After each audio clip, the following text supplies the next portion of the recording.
You are in the right place. Whatever the day carried, whatever it pressed into you, whatever it left behind on your shoulders, in the small, tight places behind your eyes, you can set it down now. You are not required to hold it any longer. There is nowhere to be. There's nothing to finish. The only thing being asked of you in this moment is that you allow yourself to become a little heavier, a little softer, a little more willing to let the edges of things blur. Find a position that asks nothing of your muscles. Let your hands open if they are closed. Let your jaw loosen, just a fraction, so there's the smallest space between your back teeth. Feel the surface beneath you, accepting your weight. It has always been willing to do this. It has been patient, waiting for you to notice. Take a breath in, slow and even, through your nose if you are able, and let it go without any effort, without pushing, just releasing, the way water finds its own level. Again, breathing in and out. In a moment, I'm going to take you somewhere that operates at a different speed than the world you have been in today. Somewhere where the light is amber and warm and moves in that slow, particular way that light moves when it is living inside water. Somewhere where sound is soft, where the sharpest thing you will hear tonight is the small, patient drip of condensation finding its way down a ceramic tile. You do not need to do anything to get there. You only need to listen. You only need to breathe. And if you fall asleep before we arrive, before we have gone very far at all, that is not a failure. That is the whole point. So let your eyes close now, if they have not already. Let your body remember what it already knows about stillness. And follow me slowly, very slowly, down. The first thing you notice is the smell. It reaches you before anything else, before the light, before the sound, the way certain things always arrive ahead of themselves, sending word on ahead. It is the smell of cedar, and something older than cedar. Stone that has been wet for a very long time. Stone that has absorbed decades of mineral water and warmth, and the slow breathing of hundreds of quiet people. And beneath that, just beneath it, threaded through it the way a low note runs under a melody, the smell of ink. Not sharp ink, not new ink on a fresh page, but ink that is already dried. Ink that has settled into cardstock, that has been absorbed and become permanent. A smell like linseed oil left in a warm room, like the inside of a wooden drawer where old papers live. You breathe it in. You are standing at the top of a long descent. Stone stairs, worn at their centers by generations of feet, not rough, but polished, smoothed, so that the stone feels almost soft beneath the soles of your feet, almost like something living. The stairs go down in a gentle curve, and the walls on either side are close and warm, lined with old ceramic tiles, the color of river clay, a warm ochre, a dull gold. In every few tiles, there's a small brass lamp set into a niche, its flame turned low, throwing amber light in a soft radius that just barely reaches the next lamp down the curve. The warmth from the walls is immediate and real. There are iron pipes running deep inside these walls. You cannot see them, but you can feel them.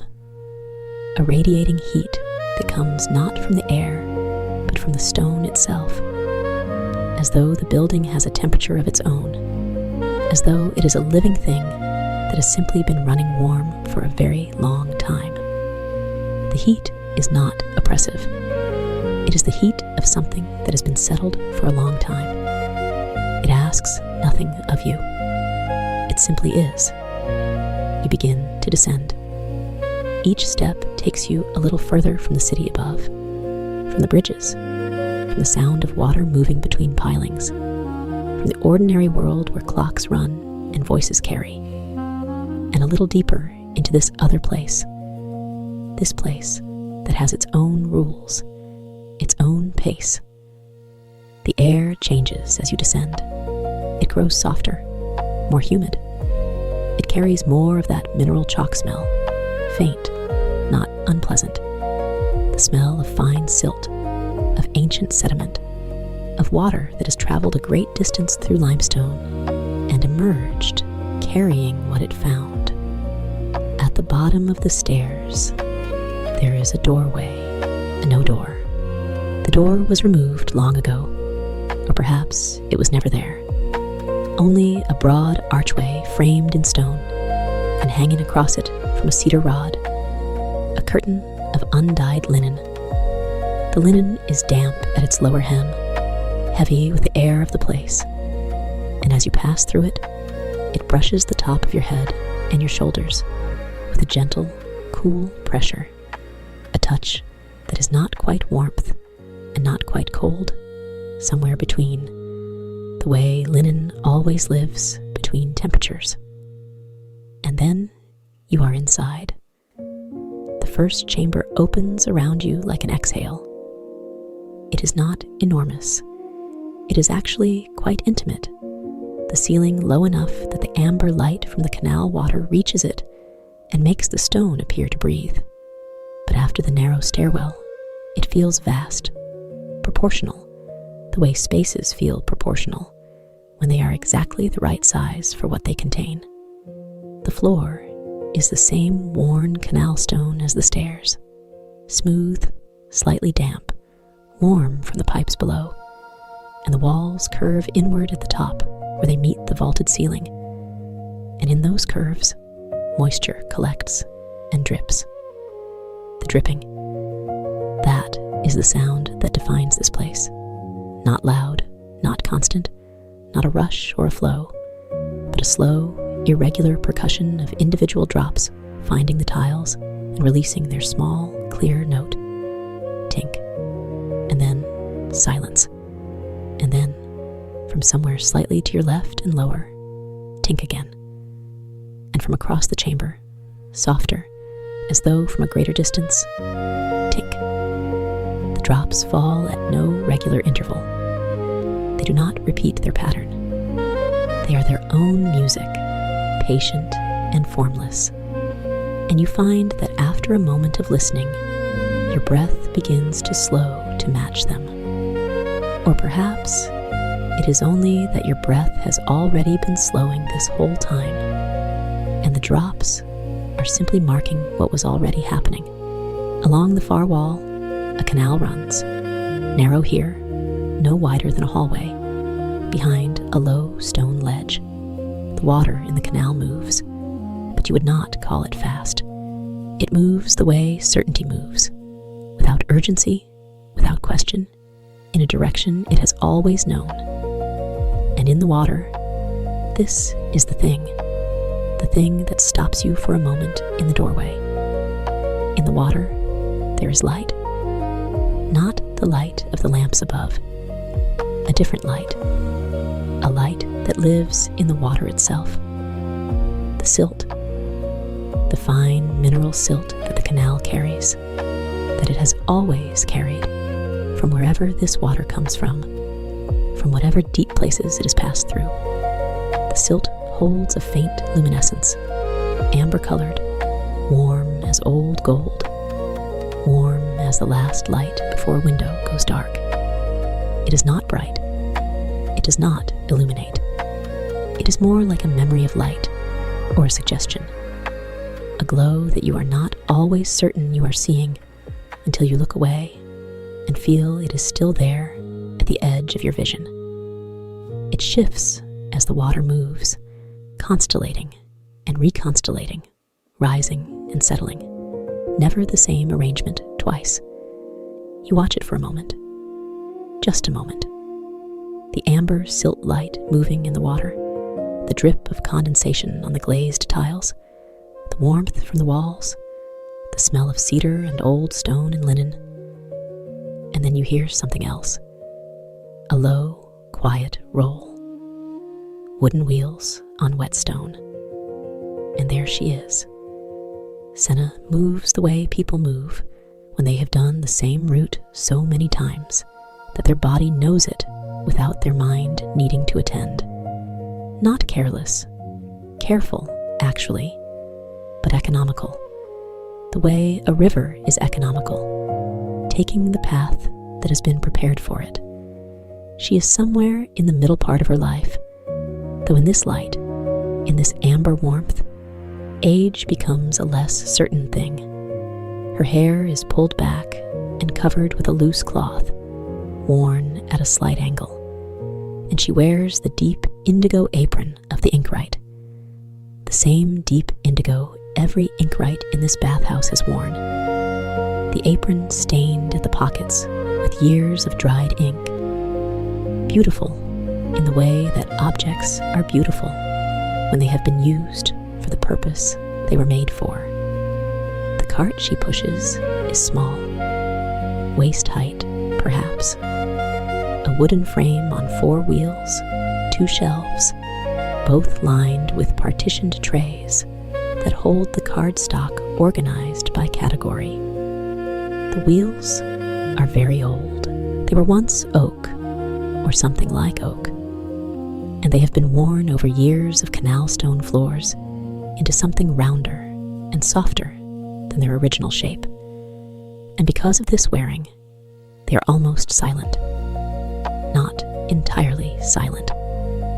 A low, muffled rumble, more felt than heard, travels up through the stone floor as Senna moves. And if you are standing still and paying a particular kind of attention, you can feel it in the soles of your feet before you see her come around a corner. She does not look up when she enters the chamber. She does not need to. She knows this room the way you know a room in your own home in the dark. The distances, the thresholds, the particular texture of the floor in front of the canal ledge where the stone is a little uneven, where you need to adjust your weight slightly to keep the cart from listing. She navigates all of this without thought. On her cart, in the left front partition, is a small clay pot with a fitted lid, the re-inking pot, and beside it, a worn brass stamp tool, its wooden handle darkened with years of handling. On the right side of the cart, stacked with great precision in their individual slots, are the cards. The cards are the heart of everything here. They are made from a heavy cream stock, not white, not yellow, but the particular color of old paper that has never quite been white, and each one is the size of a playing card, perhaps slightly larger, and on each one is a small illustration, careful and fine, printed in the deep indigo ink that is the mark of this bathhouse. The illustrations are simple, precise. A steam curl above a basin. That card means the water has grown cool, please replenish. A single leaf floating. That card means I would like the mint oil, if there is any. 3 small concentric circles. I am well, thank you. A crescent with a single dot above it. I am ready to rest and would like the room quieted. There are 47 cards in the system. Senna knows every one of them. She made most of them. She crosses to the first brass tray, set into the wall beside the canal ledge at a comfortable reaching height, and lifts it. The sound of brass being lifted from its resting place. A small, cool, clean sound. A weight shifting. She examines what's left, 2 cards, sets them aside in the return slot of her cart, and opens the corresponding partition to count the replacements. Her hands move slowly. There is no hurry. The night is long, and the bathhouse is quiet. She replenishes the tray. 5 cards of the steam curl variety, 3 of the mint leaf, 2 each of the concentric circles, and the crescent and dot. She sets the tray back, the sound of brass settling. She adjusts it by a few millimeters until it sits flush. Then she moves on. The second chamber is reached through a narrow corridor, low-ceilinged, where the linen sheets begin. This corridor is the drying passage that connects the soaking rooms to the cooling gallery, and along its cedar rafters, exposed overhead, the wood dark with years of absorbed steam, the enormous linen sheets of the bathhouse hang in long rows. They are not sheets in the ordinary sense.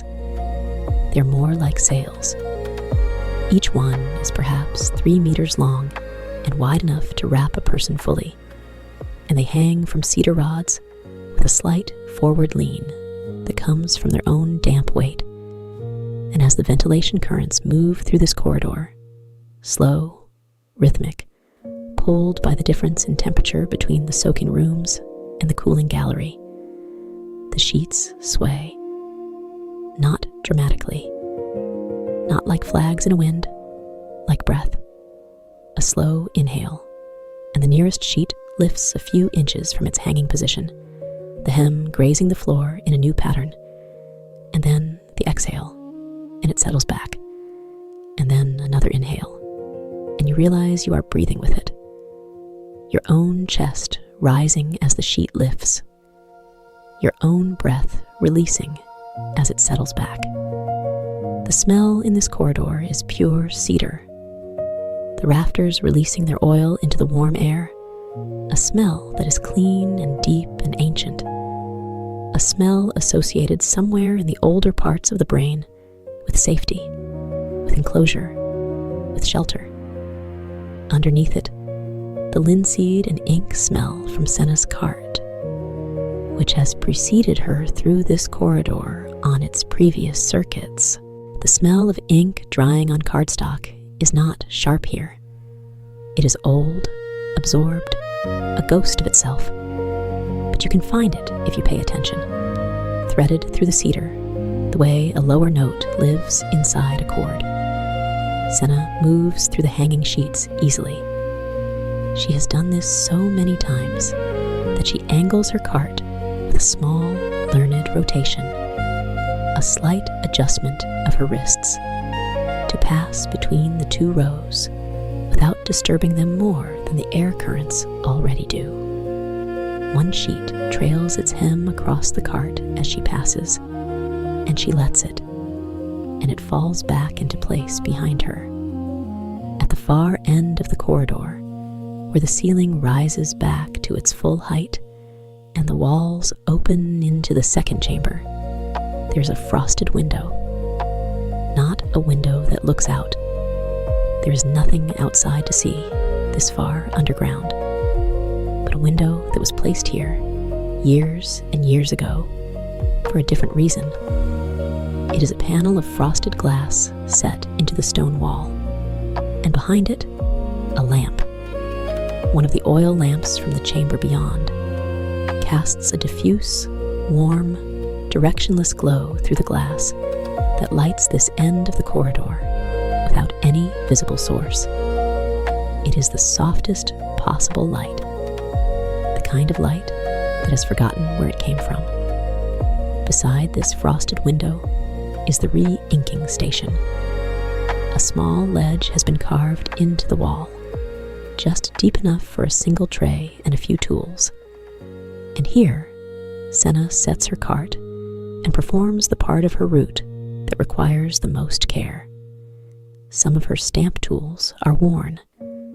The brass faces of the stamps, after years of pressing into cardstock, lose their fine detail.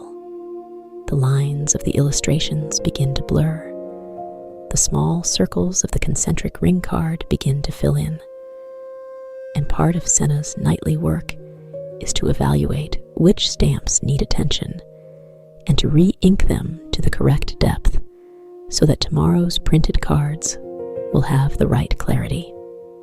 She takes the re-inking pot from the front partition of her cart and opens its fitted lid.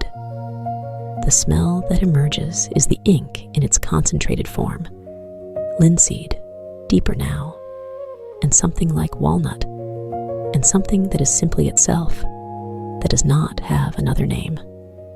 She lifts the first stamp, the steam curl stamp, and holds it in the diffuse light from the frosted window, turning it slowly, examining the face of it with the unhurried attention of someone who has done this 10,000 times and still looks every time. There is a particular quality to this attention. It is not anxious. It is not critical. It is simply present. The way an old craftsperson is present with a familiar tool, acknowledging it, seeing it for what it is today, knowing that it is slightly different from yesterday and will be slightly different again tomorrow, accepting this as the natural state of all things. She tips the pot carefully, not too much, and touches the inked surface to the stamp face. A small sound, nearly no sound. She waits. Then she takes a scrap piece of cardstock from a pocket in her apron and presses the stamp once, cleanly, firmly. She holds it to the light. The steam curl is clear. The line is right. She sets the stamp back in its place and moves to the next. Outside the frosted window, or rather behind it, in a chamber beyond, you can hear the low tone of the canal. Not a rush, not a voice, a tone. The sound of old water moving through old stone, pressing gently against walls that have held it for a very long time. A sound that is more felt than heard. A deep, slow vibration that moves through the floor and the walls and the air and into the body, into the chest, settling there like something warm. You have been hearing it since you arrived, but you are only fully aware of it now, in this quiet corridor with the hanging sheets and the frosted light and the smell of cedar and ink and mineral water. It is not a threatening sound. It is the opposite of threatening. It is a sound of a very old thing continuing to do exactly what it has always done, without effort, without doubt. Senna finishes her re-inking. She closes the pot with its lid, precisely, so that no air enters. She places it back in its partition. She wipes the tip of one finger on the cloth tucked into her apron pocket. A small gesture, habitual, almost reflexive, and turns the cart back toward the second chamber. The second chamber is the cooling gallery. You follow her through the last hanging sheet, which brushes the crown of your head as you pass, cool and damp and soft, and into a space that is entirely different in character from the first chamber, though it shares the same stone, the same amber glow, the same slow drip of condensation.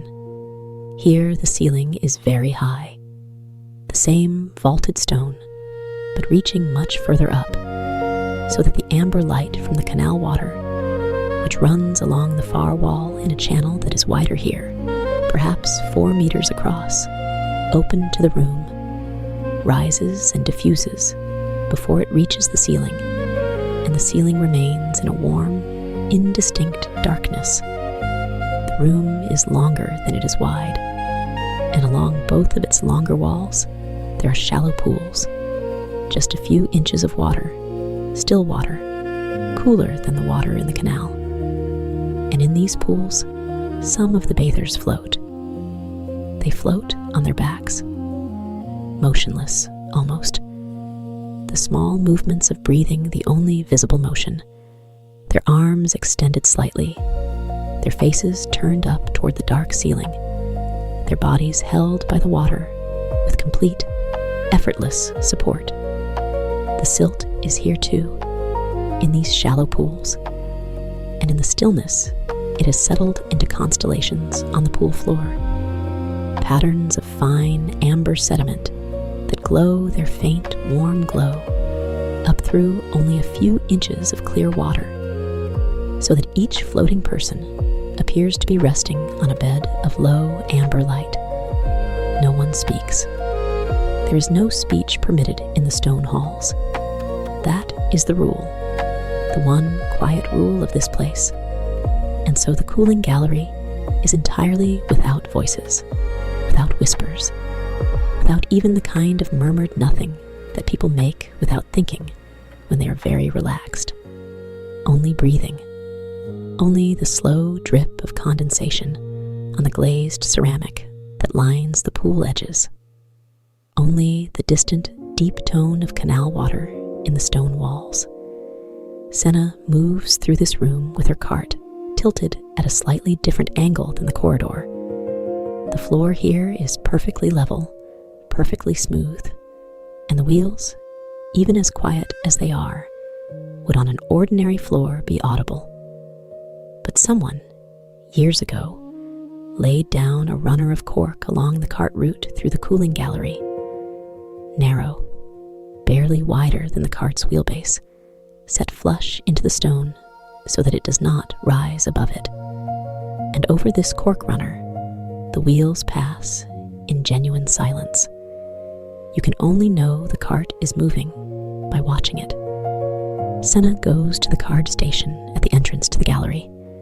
Brass tray, same format as the others. But here, the card selection is slightly different. There are cards here that exist nowhere else. A card showing a simple horizontal line, which means I am floating and would like to continue undisturbed. A card showing a small enclosed oval. I would like a towel brought when I am ready. A card showing the mineral silt glyph, 3 stacked wavy lines, fine as hair, which Senna designed herself, and which means simply, this is enough. I have everything I need. She replenishes the tray, sets it back, adjusts it until it is precisely level. She moves slowly along the length of the gallery, the cork runner guiding her wheels in silence. And she glances, not intrusively, but attendantly, the way a lighthouse keeps its rotation without particularly seeking anything, at the people floating in the amber-lit pools. All of them still, all of them held. She reaches the card station at the far end and finds it nearly full.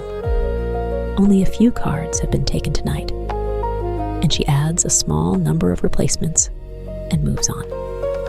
There is a moment here where she pauses, not for any particular reason, not because something is wrong or needs her attention. She simply pauses. The cart rests. Her hands rest on the handlebar. Her eyes are on the farthest pool, where the amber light from the silt beneath is a little brighter than in the others. The silt has settled there in a particularly dense arrangement tonight, she notices. A long, slow arc of amber light along the pool floor, like the reflection of a moon you cannot see. She watches it for a moment. The silt shifts, almost imperceptibly. The canal current has a faint influence, even on this still water, a very faint influence, barely a tremor. And the arc of amber light shifts with it, dissolving at one end and reconstellating slightly further along. Then Senna lifts the handles of the cart and moves on. The third chamber is the steam room. You smell it before you reach it. The air in the connecting passage grows heavier, softer, laden with moisture. And by the time you push through the thick curtain of double-layered linen that covers this entrance, you are in a different climate entirely. The steam room is not hot, or rather, it is warm, warmly warm, but not uncomfortably so. The temperature of the water in the floor basins has been calibrated by whoever manages these things with great care, and what results is not heat, but a particular quality of warmth, total and enveloping. The kind of warmth that makes the body want to soften, to release, to let go of whatever it has been holding in its muscles and joints and small, tight places. The room is smaller than the cooling gallery, lower ceilinged, closer. The walls tiled entirely in the same glazed ceramic as the first chamber, but here, in a slightly different shade, a deeper clay, a terracotta, with just a trace of green in it, the color of earth near a river, and the condensation on these tiles is constant and generous. Drops form at the ceiling and fall, some striking the tile walls with that small, clear percussion, tink, and some reaching the floor, finding the slight drainage channels set into it, and moving in thin, gleaming lines toward the basins. The basins here are deeper than in the cooling gallery, set into the floor, stone-sided, filled with water that moves with the gentlest possible internal circulation. A slow rising of warmer water from below, a slow sinking of cooler water from above, and the bathers in these basins sit rather than float, upright or lightly leaning, or with their arms resting on the stone ledges that rim the basins, their eyes either closed or barely open, looking at nothing in particular, still, breathing. The steam rises from the water's surface in slow, loose columns that drift upward and join each other and become indistinct and settle against the ceiling as a soft, general haze that makes the tile ceiling look slightly unreal, slightly dreamed. Senna's cartwheels are not on cork here. The floor is too uneven, carved around the basins in a way that doesn't allow a straight path. And so as she moves through the steam room, the low, muffled roll of wood on wet stone returns. Low, barely audible under the dripping. A sound that is itself a kind of lullaby, regular, unhurried, going nowhere in particular, just continuing. The card stations in the steam room are the busiest of all the chambers. This is where people most often need things, where the water temperature changes, where the oils run low, and Senna's replenishment here is more substantial. She moves to the first station and opens the partition on her cart that holds the steam curl cards. Please add more hot water, and counts out a careful stack. 5 for this tray. She works along the steam room's 2 card stations at its entrance and its far wall, and she is methodical and unhurried, and the only sounds are the dripping of condensation and the faint roll of her cart, and, somewhere in the wall behind the far basin, the deep, slow tone of the canal pressing through the stone. Closer here, closer than anywhere else in the bathhouse, because the canal bends near this chamber, and the wall between them is at its thinnest. You can feel it more clearly here. That deep vibration in the floor and the walls, the weight of water in old stone, the patience of something that has been moving in the same direction since long before any of this was built around it. It does not care about the bathhouse. It does not know about the bathhouse. It simply continues in the way that water continues, and the stone holds it, and the warmth seeps through, and the people in the basins float in their warmth, and Senna fills the brass trays, and the condensation drips its slow, careful percussion on the glazed tiles. Tink, tink. She finishes the steam room and goes on. The 4th chamber, the 5th, the 6th. She moves through them in sequence, her route worn into her body like a path worn into grass. And each chamber has its own character, its own quality of light and air, its own particular version of the amber glow and the cedar warmth and the dripping tile and the stone deep tone of the canal. The fourth chamber is the mineral pool, the largest single room in the bathhouse, where the canal channel widens into an open basin, perhaps 10 meters across, and the amber silt light is strongest. Here, the most concentrated, and the ceiling above it opens into a dome, stone, carved long before anyone living can remember, with a small circular opening at its apex, through which, on nights when the stars are very bright, a thread of outside air descends and mingles with the steam. Tonight, the opening is dark. No stars visible. But the air from above comes down regardless, slightly cooler, slightly cleaner, and mixes with the amber warmth below. Senna refills the trays at the mineral pool without hurry. She has extras here. The mineral pool is the centerpiece of the bathhouse, the room that requires the most cards.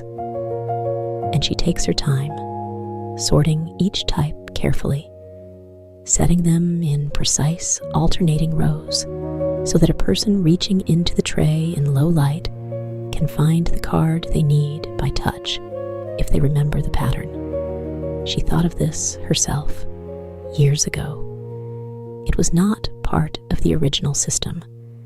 She simply noticed that people sometimes reached for the tray without looking, and she reorganized the stacking pattern so that they could, and now it is simply how it is done, has been done for so long that no one remembers it was ever different. The fifth chamber is the herb alcove, smaller, lower, lined not with tile, but with river stone, rough and dark, and from hooks in the ceiling hang bundles of dried herbs in cloth bags, mint, cedar leaf, something pale and unnamed, and the water in this chamber is infused gently with their oils, and the smell is layered and soft. The mint is present, but not sharp.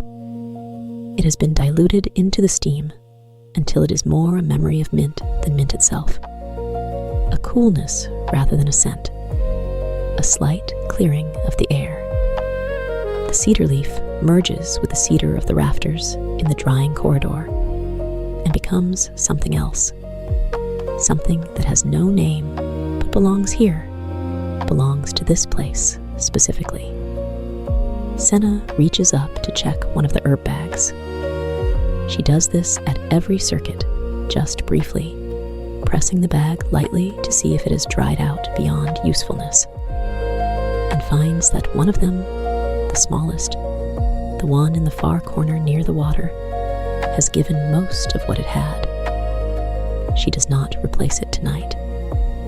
She has nothing on her cart for this purpose, and it is not her task anyway. There is someone else who tends the herb alcove, a person she sees rarely, who comes in the earlier part of the night and leaves before Senna arrives.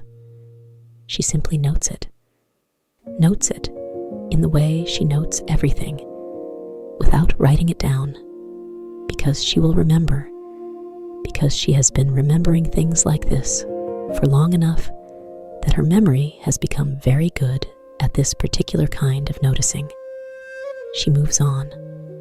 The sixth chamber is the rest-in anteroom, a transitional space between the wet chambers and the drying corridor. Not a bathing room at all, but a place to sit before moving on. Low benches of polished wood along the walls.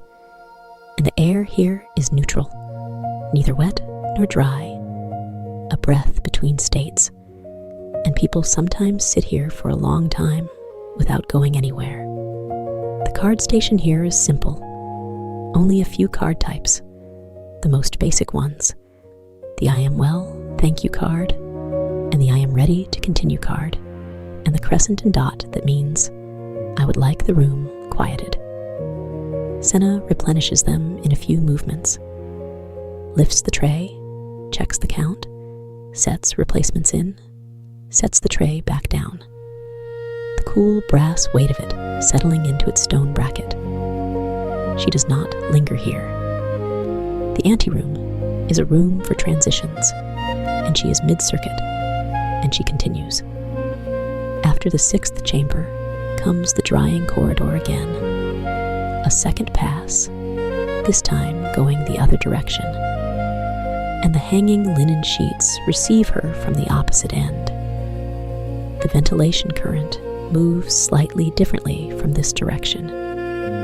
She has noticed this over many years, many circuits. From the steam room side, the current pulls the sheets toward the cooling gallery. They lean ever so slightly in that direction, as though they know where they are going. From the cooling gallery side, approaching them from this angle, they seem to lean toward her instead, to extend themselves toward the warmth she carries from the steam rooms, the warmth that clings to her apron and her hair and the handles of her cart. She walks between them. They brush her on both sides, a long, soft, slow brushing, and she does not hurry through it. There is something in it, in this passage between the hanging linen, that is its own form of completion, like walking through a doorway that exists in the middle of a room, not the entrance, not the exit, but a threshold within the continuous space, marking a change of state that has no other marker. At the frosted window, she pauses again. Not for re-inking this time. She completed the re-inking on the first pass. She simply pauses in the diffuse warm light coming through the frosted glass and stands. Her hands rest on the cart handle. The linen sheets sway around her.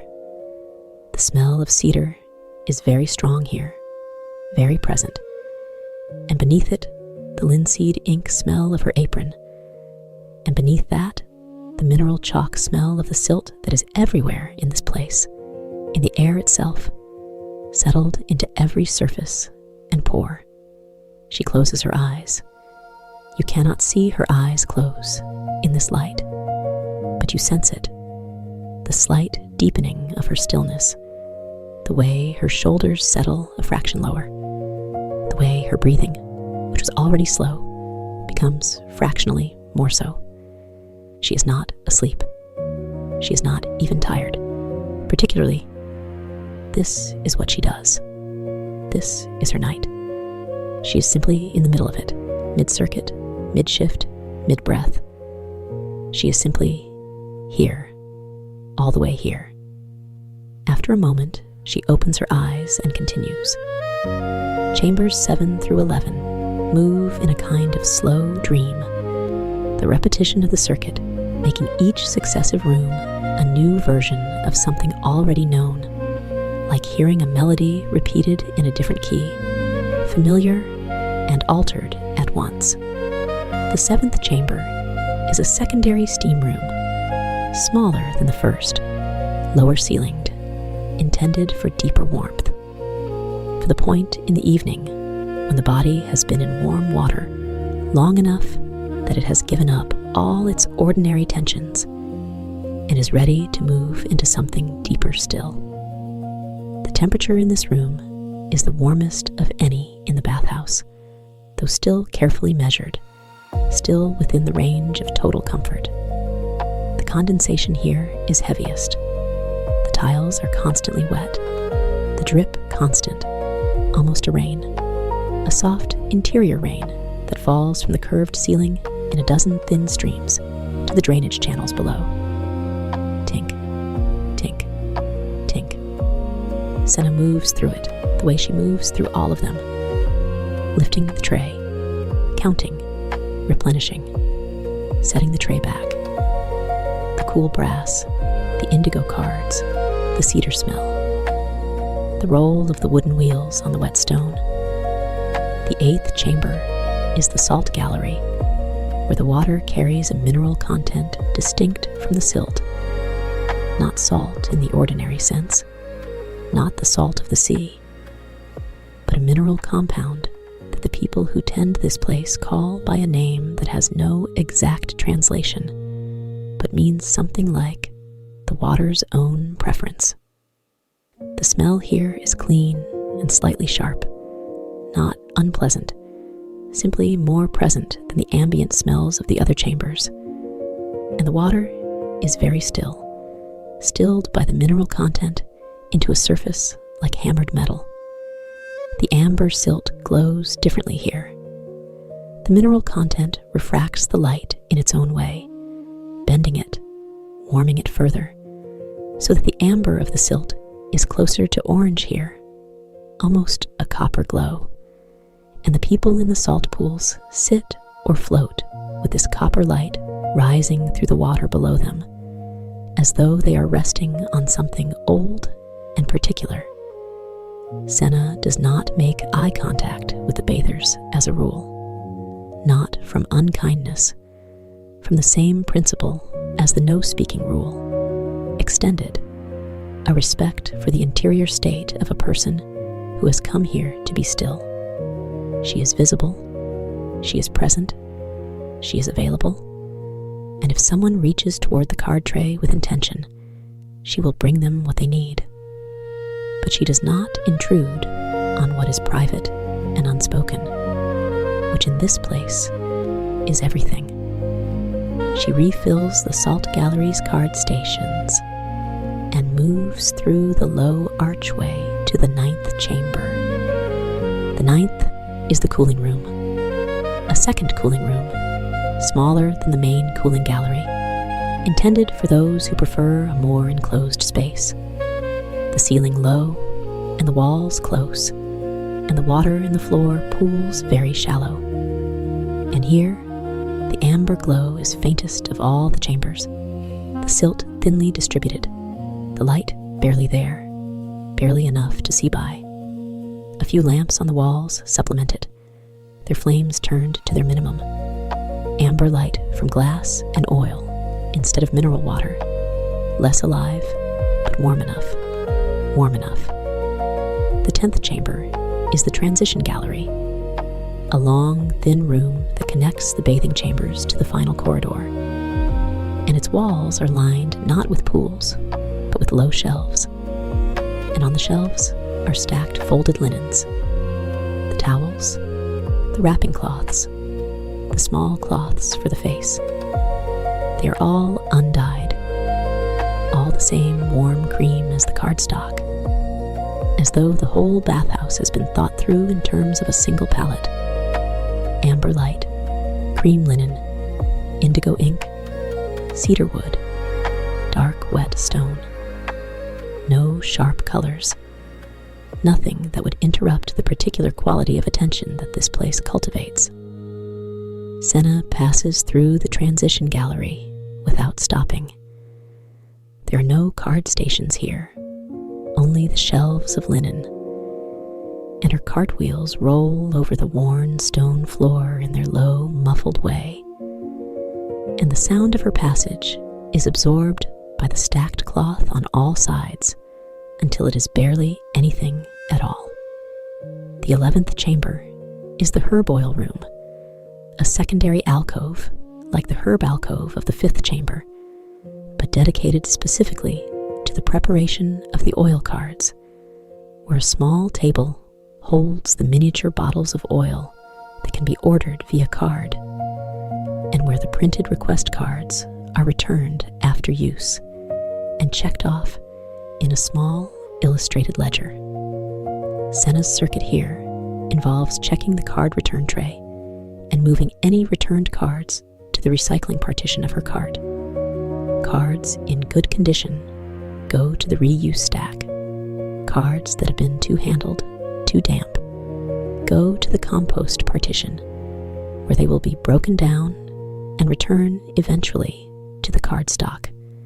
She works through this chamber with her usual quiet efficiency, checking each card in the return tray against the light from the single lamp on the oil table, running her thumb across the surface of each one to feel for damage, sorting, the small sound of cards being placed in the appropriate partitions. Then she sets the tray back, adjusts it, and turns her cart toward the 12th chamber. The corridor to the 12th chamber is different from the others.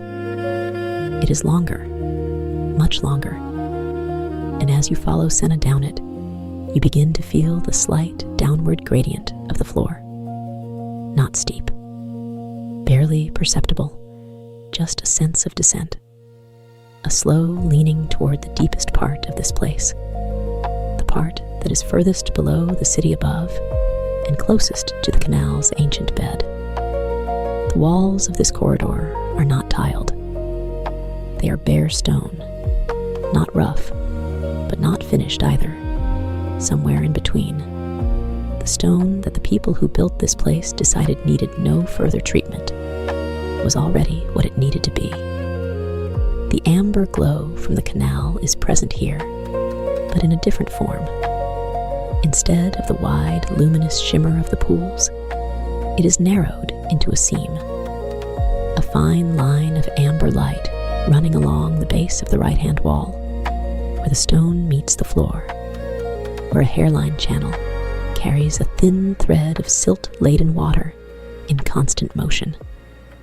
This thin seam of amber light, it guides you down the corridor like a thread of firelight, like the line at the bottom of a door, like the particular quality of first light that appears at the horizon before the sun itself is visible. You follow it without thinking about following it. The sound of the canal grows. The deep, slow tone, the low vibration of old water and old stone is stronger here, closer. And as you descend, it becomes something you feel in your sternum, in the bones of your legs, in the backs of your hands. It is not loud.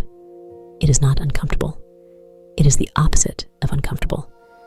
It is the sound of something vast and patient and continuous, going on and on regardless, and being in the presence of it makes your own smallness feel not diminishing, but relieving. You do not have to be vast. You do not have to be continuous. You can simply be here, in this warm, descending corridor, following the amber thread, and the canal will do the rest. The 12th chamber is the quiet room, and when you arrive in it, you understand immediately why it has this name, even though you did not know it before. It is quieter here than anywhere else in the bathhouse, not because there is less sound. If anything, the canal tone is strongest here, most present, but because the sound that is here is so deep, so low, so continuous, that it has the quality of silence. It is not the absence of sound. It is sound that has become something else through its own completeness, a fullness that the ear receives not as noise, but as presence, the way total darkness is not nothing, but something. The room itself is long and low. The ceiling is the lowest in the bathhouse, perhaps 2.5 meters above the floor, and the stone is very close. Close enough that the warmth from the pipeworks in the walls is immediately and completely felt, as though the room is cupped in 2 warm hands. There are no pools here, no bathers tonight. The quiet room is not a bathing room at all, or not primarily. It is the room where the water that has traveled through all the other chambers finally exits the bathhouse and returns to the canal. Along both long walls, at floor level, there are grills, stone grills, carved in the same careful repeating pattern that appears elsewhere in the decorative elements of this place. And through these grills, the water flows quietly out. Not a drain in the ordinary sense. A return. Each stream of water that has warmed the basins and the pools, that has carried the silt through the chambers, and allowed it to glow for the bathers, now finds its way through these grills and back into the canal current, carrying the warmth of the evening with it, returning it to wherever the water goes. The sound of the water through the grills is, of all the sounds in this place, the softest. A gentle, continuous shush. Not a rush, a shush. The sound a very patient person makes when they are settling something that needed only gentleness to settle. In the center of the quiet room, there is a low stool. This is Senna's stool. It has always been here. She brought it here on her first night, years ago, before she knew the shape of her circuit, before she knew that this room would be her ending place. And it has stayed here through all the nights since. The wood is worn smooth in the seat from years of her weight in it, and the legs have each developed their own slight character, one fractionally shorter than the others, so that the stool has a barely perceptible tilt, not enough to be uncomfortable, just enough to be itself, to be this particular stool, no other. She sets her cart beside the stool and sits down. The circuit is complete. 12 chambers, all 12 brass trays replenished, all the return cards sorted, the re-inking done, the worn stamp evaluated, the herb bag noted, the cork runner on the cooling gallery route checked with the heel of her foot as she passed over it and found it sound.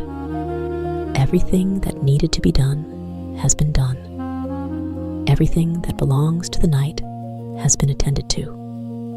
Now comes the part of the evening that is entirely her own. From the deeper shelf of her cart, the lower partition, the one you have not noticed yet, Senna lifts a cloth bundle.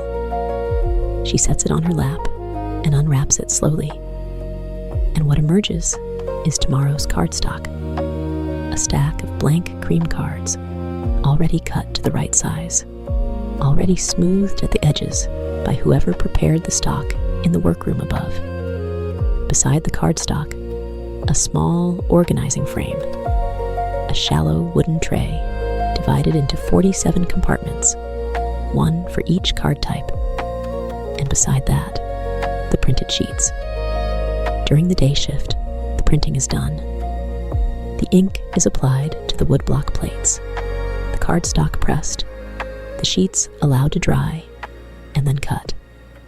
By the time Senna arrives for her circuit, the printing has been done and dried, but the sorting has been left for her. This is her preferred arrangement, and it has been her preferred arrangement for as long as she has been the night Inkwright. She likes the sorting. She finds it satisfying in a way that is difficult to articulate, but that has something to do with the completion of it. The way each card in the right compartment is simply correct, is simply in its place, and the way the frame fills gradually, compartment by compartment, until everything is in order for tomorrow. She takes the first sheet and holds it to the lamplight. The lamp in the quiet room is the smallest of all the bathhouse lamps, a single oil flame in a small clay cup, set on a ledge at shoulder height from where she sits, and its light is very warm, very amber, very close in quality to the silt light from the canal grills at floor level, so that the room has a coherence.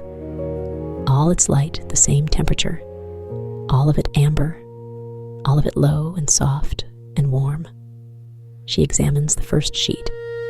The printing is good. Clear lines, the right depth of ink, the illustrations precise and fine. She begins to separate the cards along their scored edges, not cutting, but folding and releasing. The clean separation that good cardstock makes when scored correctly. A small, clean sound with each card, a quiet tuck. barely audible over the shush of the water through the grills. Tuck, tuck. She works with no hurry. This is perhaps the most important fact about this room, this part of the evening, this slow labor that ends the night. There's absolutely no hurry. There's nowhere to be after this. The cards will all be sorted before she leaves. They always are. But the sorting does not need to be fast, and it is not fast. And the not fastness of it is its entire point. She places a steam curl card in the steam curl compartment, a mint leaf card in the mint leaf compartment, 3 concentric circles in their compartment, the crescent and dot, the single horizontal line that means I am floating, the enclosed oval that means I would like a towel when I am ready, the 3 fine wavy lines, the silt glyph, her own design, that means this is enough. I have everything I need. This is enough. I have everything I need.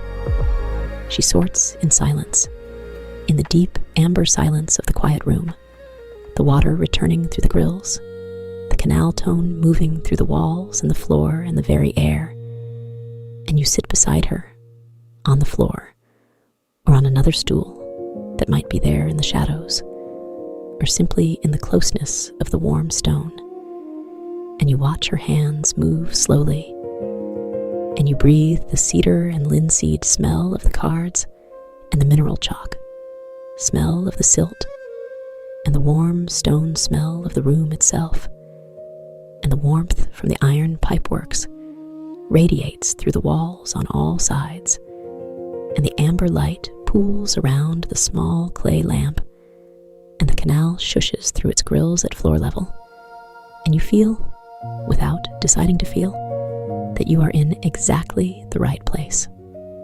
She sets the next card in its compartment, and the next, and the next. The cards are roughly half sorted.